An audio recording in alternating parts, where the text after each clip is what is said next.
Comfortable तो नहीं है क्योंकि ये एक अनप्रेसिडेंटेड हेयरिंग है और ये एक बहुत अनकंफर्टेबल सब्जेक्ट है और इसकी अगर हम डिटेल्स शायद ये एयर भी नहीं हो सकता ये किस चीज़ के बारे में और क्या है और क्या नहीं है। इशारे किनारे में सारी बातें हुई आज जो भी हुई, जो मुख्तसर सी हुई चंद मिनट की बाकी जज साहिबान की तरफ से। आई थिंक इन कमेंट्स ये सारी चीफ जस्टिस काजी फायद ईसा साहब की तरफ से आई हैं और इसकी वजह से बादियों नज़र मैं ये राय कायम कर सकता हूँ कि काजी साहब कहाँ खड़े हैं, लेकिन पूरा कोर्ट कहाँ खड़ा होगा वो ऑब्वियसली देखा जाएगा। लेकिन काजी साहब का ये कह देना कि हाई कोर्ट एक इंडिपेंडेंट प्रोविंशियल एपेक्स कोर्ट है, वो बिल्कुल है, लेकिन उस हाई कोर्ट के अगर सरबराह जो हैं वो अपने जुडिशल कोर्ट के अंदर काम नहीं कर रहे और उसकी खिलाफ वर्जी कर रहे हैं तो फिर खत जो है वो सुप्रीम जुडिशल काउंसिल को भी लिखा गया था। तो वहाँ पे तो आइन के अंदर ही आर्टिकल 209 में उसकी भी तरीक़त मौजूद है।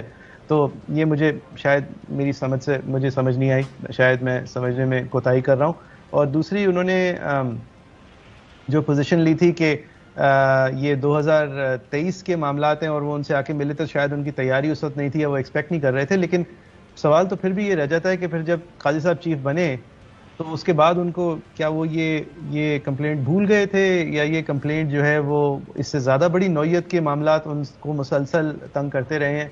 क्योंकि हमने इस्लामाबाद में पेड़ कटने के तो सो मोटोस देखे हैं, यहाँ तो बहुत सारी और भी मैंने प्रोसीडिंग्स देखी। जुल्फ़िकार अली भुट्टो साहब की रेफरेंस के लिए हमारे पास आखिरकार टाइम आ गया था।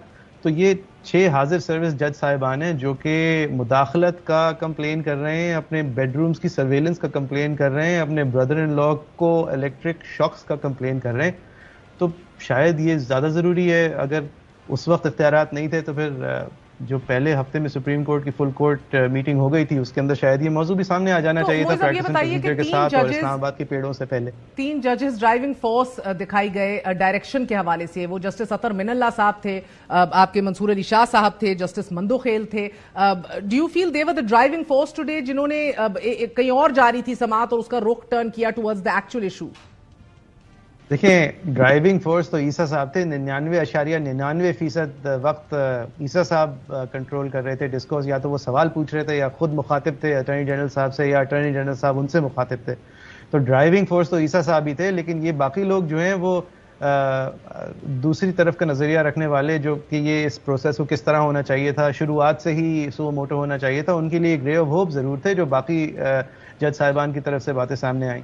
देखिए, मैं ये नहीं कह रहा कि ये मामला जो है किसी मंतकी अंजाम तक पहुंच जाएगा और बल्कि मैं ये भी नहीं कह रहा कि जिन लोगों के ऊपर इल्ज़ाम है उनको कोर्ट भी बुला लिया जाएगा, मैं वहां तक भी नहीं जा रहा। लेकिन कम से कम एक इंस्टीट्यूशनल ऑर्गेनाइज्ड और यूनाइटेड रिस्पॉन्स तो आ जाए कि जो हुआ है ये अनएक्सेप्टेबल है, उस बात को दोहराया जाए लोगों के सामने उर्दू में, उसकी पोजीशन ली जाए। ना कि अटॉर्नी जनरल साहब जो हैं वो पोडियम पे उनके पास इतनी गुंजाइश है कि वो पुरानी बातें याद दिला रहे हैं और कोर्ट के दीगर मेंबरान को प्रेशर कर रहे हैं अपनी पोजीशंस में और पुशबैक दिखा रहे हैं एग्जीक्यूटिव की तरफ से, जैसे इससे ज़्यादा दूध का धुला हुआ एग्जीक्यूटिव हमें कभी नहीं मिला है। जबकि ये वही वजीर आज़म और वही टीम है जो कि उस वक्त भी उन्हीं पोजीशंस में थी ज़्यादातर जिस वक्त ये प्रेशर के इल्ज़ामात हैं।